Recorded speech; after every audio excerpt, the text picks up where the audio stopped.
All right, guys. So the results are in. I've actually had them for a while, but I'm ready to share them with you guys here on the channel for the DNA test or my ethnic history or racial history or my heritage or whatever term you want to use to describe it. I appreciate everyone who took a guess yesterday because it's always fun to see people's guesses. I enjoy it.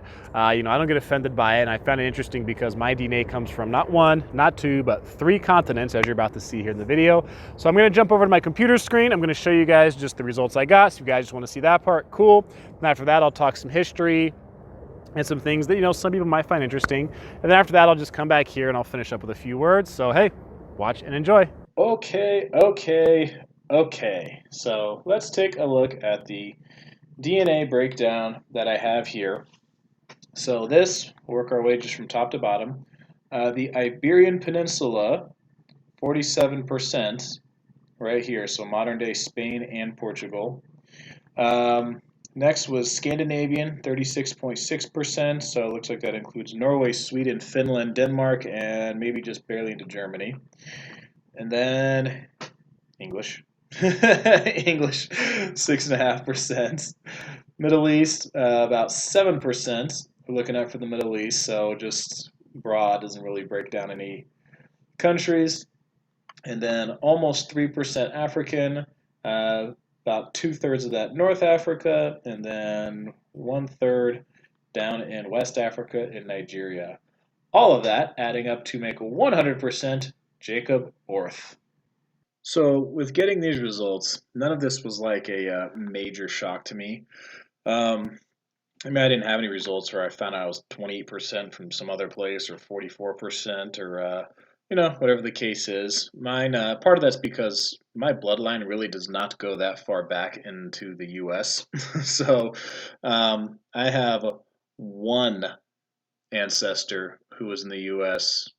before the 20th century, and that was it. So, um, my great great grandfather came from Germany to the U.S. in 1865, right around there, and that's the oldest relative I have, and he made his way all the way across the U.S. to the West Coast when he came. And other than that, the rest all came in the 1900s. My grandmother, my dad's mom, is an immigrant. So she was born in England, but spent a lot of her life between England, between Denmark, and even part of her life in India back when it was a British colony because her father was a professor of engineering at a university in India at the time. So she could actually read, write, and speak English, Danish, and Hindi. And then she came to the US, she didn't get here till like the 1950s. So she got here pretty late to the party. And then on my mom's side, that's where the Portuguese is from. That my great grandparents on that side, um, they came in the early 1900s, like 1906 was when my family came from Portugal. And like a lot of Portuguese in the U.S., not even really from mainland Portugal recently, they're actually from the Azores, which is a small island out here in the Atlantic Ocean. So most of the Portuguese people in the U.S. is only like a million or so of them. They're actually from the Azores. Like growing up as a kid, I don't think I ever met somebody who was from mainland Portugal. All their family was from the Azores. So as I look at it, I thought this was going to be kind of interesting to see how the Portuguese came out. Because when I was researching or watching a few videos before I even took this test, I remember where there was one of someone who I think they were Mexican, and they said, or no, they were of Latin descent, and I think the DNA test couldn't quite pinpoint Mexico. They said because people who are of Latin descent, it's really hard to trace. Um, it's hard to get a guess or a good estimate of what their ethnic identity is. And I saw another one with a guy in the video. He was Cuban, and he said he was 100% Cuban before he took the test. I'm like, well, if you're 100% Cuban, again, if you're anything of Latin descent, it's like you're going to be a mixture of other places because some Cuban people are very dark, some are very light, some are in the middle. So, I mean, and that's even before the Spanish and Portuguese ever set sail and formed colonies in Latin America. I mean, Spanish and Portugal, they were getting invaded. They had all kinds of different groups coming through the Iberian Peninsula for centuries. I mean, they had the Celts, the Visigoths, the Romans, the Moors, who were North African Muslims. I mean, the Moors in Portugal. The Moors ruled Portugal for over 500 years. So, over 500 years, Portugal was under African control. So, that's why it's fairly common for people who are of Spanish and Portuguese descent to have African DNA. So, like, that's why some of these other, smaller ones don't shock me a whole lot. So, that's just how the culture was. And, you look at Spain, you look at Portugal, that is ancient Hispania, so which is where the term Hispanic actually comes from, which I can see also why that would make it challenging to gauge people of Latin descent because of so much mixture. And even when you look at like um, certain historic references, let me see here. I had a good map. Here we go. So this is ancient Hispania, and here's modern day Spain and Portugal. So this is where the term Hispanic actually comes from, ancient Hispania. And that's why you have certain organizations like the Hispanic Association of Colleges and Universities, who talks about who they represent. Over 400 colleges and universities committed to Hispanic higher education success in the U.S., Puerto Rico, Latin America, Spain, and Portugal. You also have museums. This one, I really want to go to this place. Okay, I'm going to go to this place and visit this museum in New York City, the Hispanic Society Museum and Library. This would be cool because it has the Hispanic Society of America as a museum of reference and reference library for the study of the arts and cultures of Spain and Portugal and their former colonies in Latin America, Philippines, and Portuguese India. Because yeah, Spanish, the Spanish and the Portuguese did have quite a few colonies all around the world. And then even the federal government, the way they classify Spanish and Portuguese people. This is the Small Business Administration, and this is just from the federal government about individuals that they presume to be disadvantaged based on their membership, based on their identity. And as you see, Black American, Asian Pacific American, Hispanic American includes individuals of Spanish and Portuguese descent.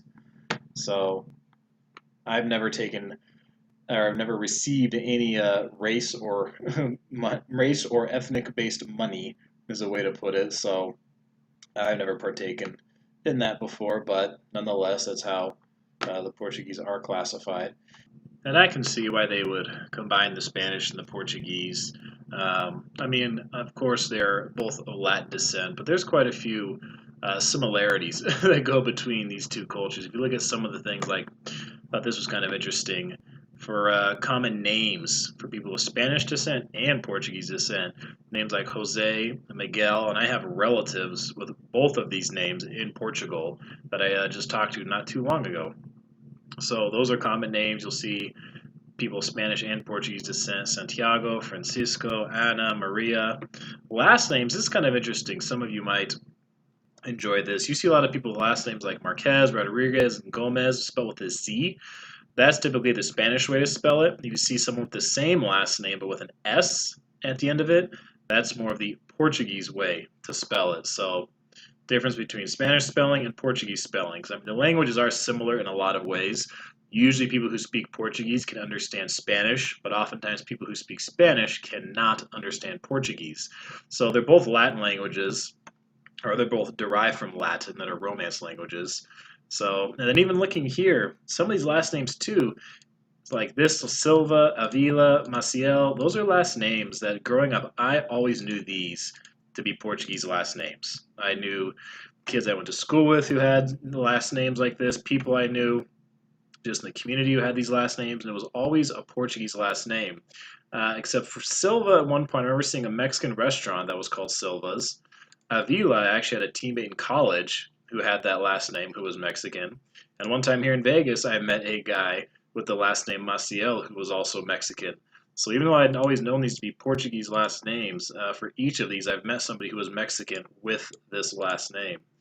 And it's also not entirely surprising when I think about it, because one of my great-grandmothers who came here from Portugal, her maiden name was Vargas. So a lot of people probably didn't expect that. There's also a good short read in a story called Not Quite White, the Ethno-Racial Identity of a Portagee, and I'll put a link for that down below. That's interesting because it talks about the classification of Portuguese people in the U.S. and how they were considered different from the Anglo-Americans, and particularly in rural California, where Portuguese and Mexicans were seen in terms of a racial hierarchy as basically being the same. Then they were considered to be slightly above Filipinos and blacks, as it talks about in the reading. And that happened in other places too, like in Hawaii, actually, with Portuguese, again, mostly from the islands, from the Azores and from Madeira, made it all the way out to Hawaii to work on the sugar plantations there.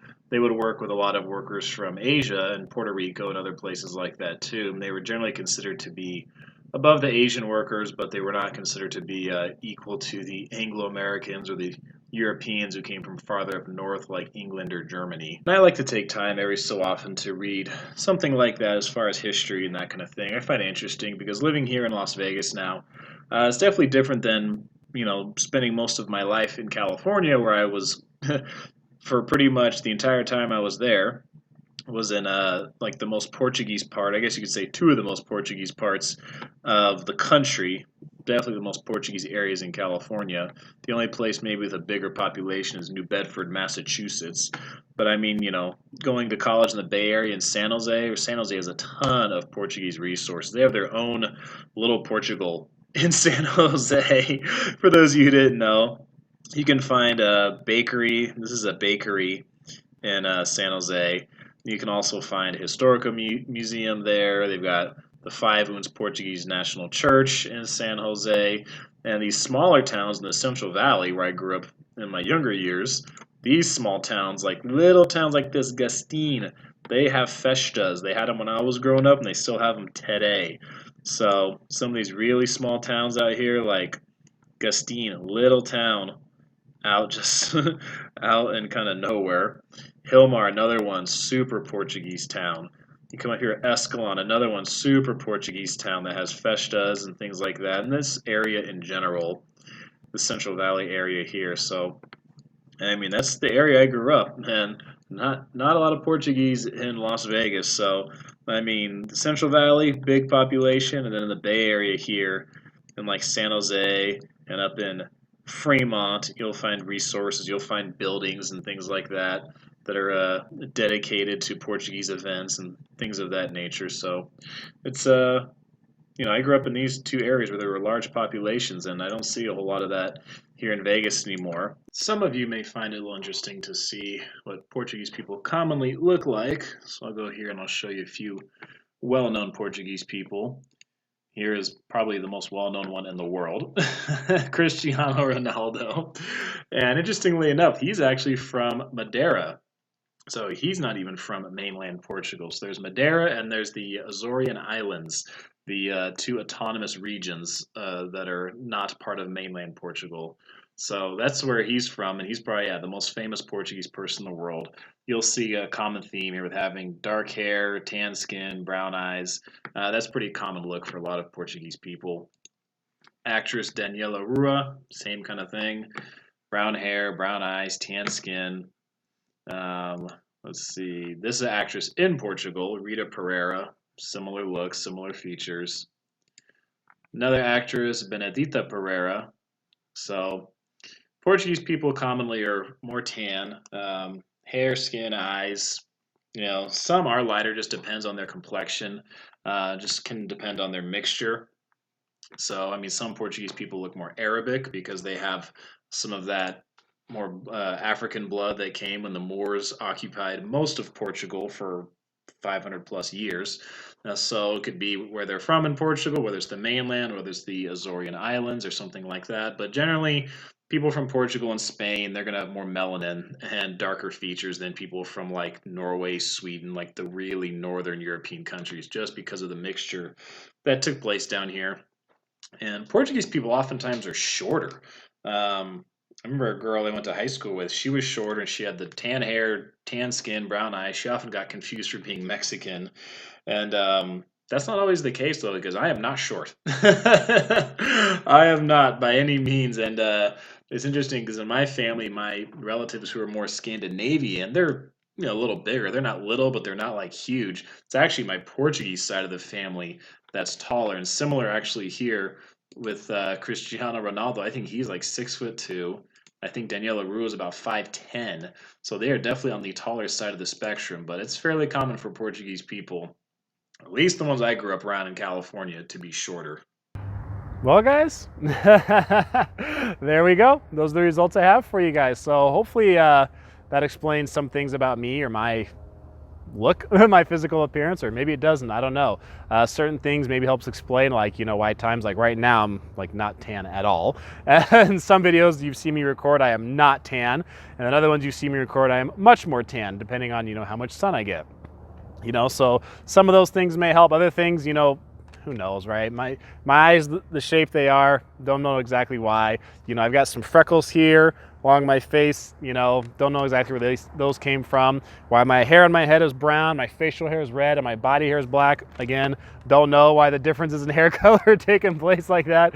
That's just how I came out. That's just the history I have in my DNA, whether it was a generation ago or, you know, 10 generations ago. There's a whole lot of mixture going on in there, and this is how I came out looking. So I know in the video I spent a good chunk of the time talking about like the Portuguese side of my family and stuff like that. That's probably because that was the one that had, you know, from an ethnic perspective, the most influence, you know, was that culture. And that's because part of it just in the Central Valley where I grew up, the Central Valley and in the San Francisco Bay Area where I went to college, the South Bay, particularly San Jose, Fremont area. I mean, that's arguably the most Portuguese part of the country here in the US.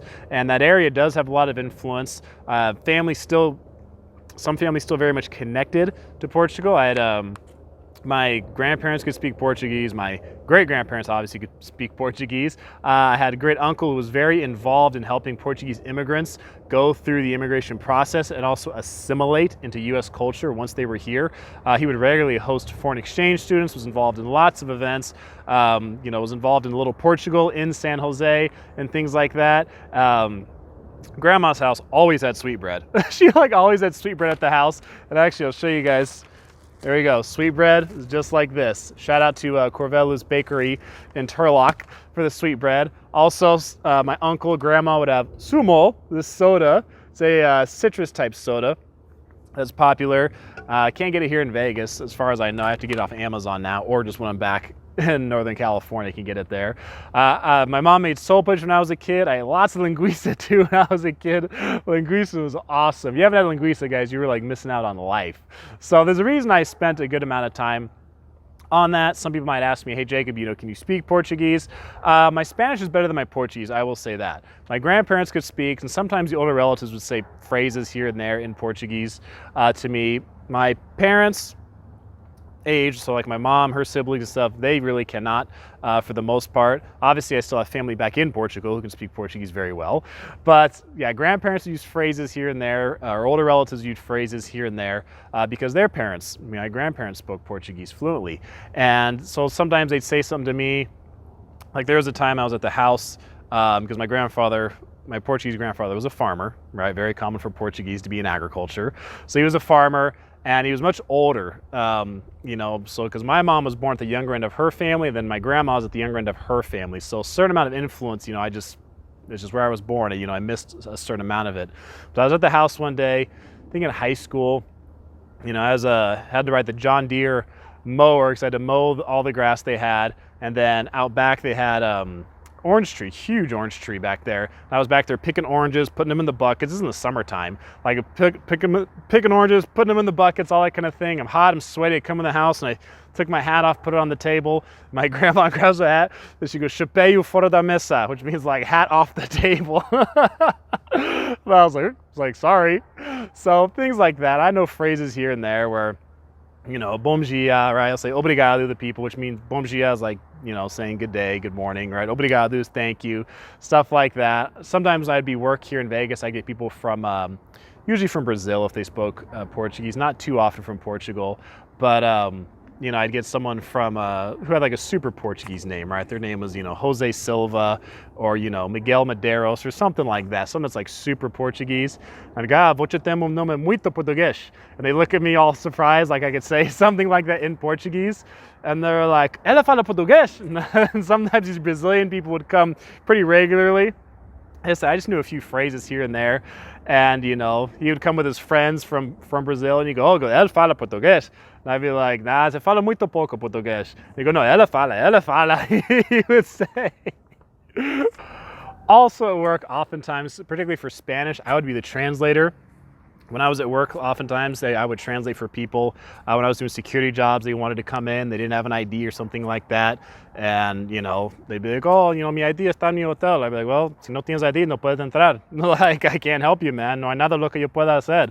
You know, I would tell them something like that, or you know, that would happen times where people were like at a club and they're trying to get a ride or something, and they say, "Oh, I'm trying to get a limo ride back to my hotel," and I said, "Oh, tienes que llamar al conductor." It means like you have to call your driver, is what it means. So, you know, my Spanish is better than my Portuguese right now, because growing up in California, I mean, I use Spanish, you know, a lot more than Portuguese. Now, granted, in the Central Valley, I mean, as far as Latin populations go, after Mexican, Portuguese probably the next biggest Latin population in the Central Valley, particularly in that, you know, Modesto, Turlock, Hilmar area out to Escalon and stuff like that. There's a big Portuguese population there, and you'll see lots of Portuguese last names. But you know, even with that, a lot of times it was similar situation to mine, where it'd be like, you know, the grandparents or the great-grandparents came from the Azores, and you know, so the kids were now a few generations down. So you heard some Portuguese. If you were at certain events, you'd hear Portuguese. There were festas and things like that to go to. Their Portuguese bakeries. There's a couple of them just in Turlock alone, so I could go there. I could get sweetbread. I can buy you know, sumo, the soda, or whatever the case is. I have linguiça there, stuff like that. So, you know, the influence is there, but again, I spoke Spanish more than I would, you know, had a chance to speak Portuguese in the Central Valley. So at work, I would oftentimes be a translator for situations. And the last part I'll say about this is I encourage you to take a test like this too, if you find, you know, you might find it interesting. I did. Again, you know, my family only went back so many generations here into the U.S. You know, mine really didn't go back that far. A lot of you, I'm sure, have family history that's been here in America a lot longer than mine. And, you know, these DNA tests, you know, they can only test for so much. They can only go back so far. And nonetheless, it's only one part of who you are as a person, okay? Your ethnic identity, your background, your racial history, it's just one component, okay? And you're gonna get comments from people when you do this kind of thing, probably. I'm sure I will on here, you know, that people are gonna say and things like that. I've had people in real life make comments too about it. I mean, one lady I talked to who was black, she was mixed, but you know, she was a lighter skinned black lady, and I gave her my results. I think it was because of the Latin part and the African part and the Middle Eastern part. She just started laughing, and she just was laughing, and she just goes, "Jacob," she goes, "you're a person of color." And I'm like, okay.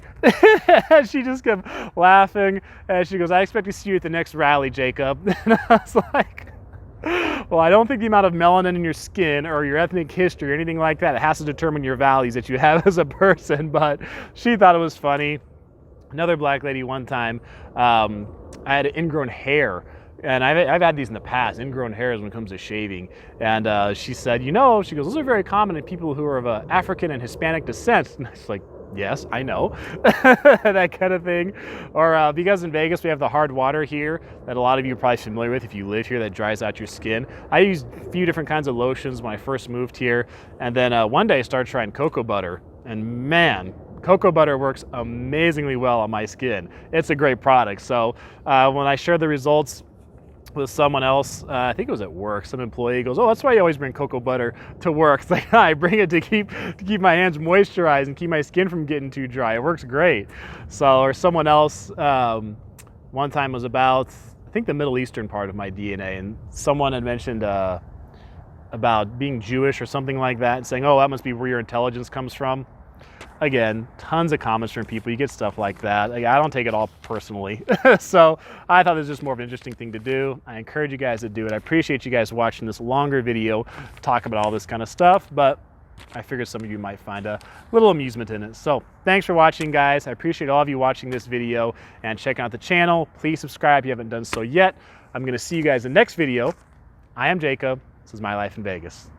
Obrigado.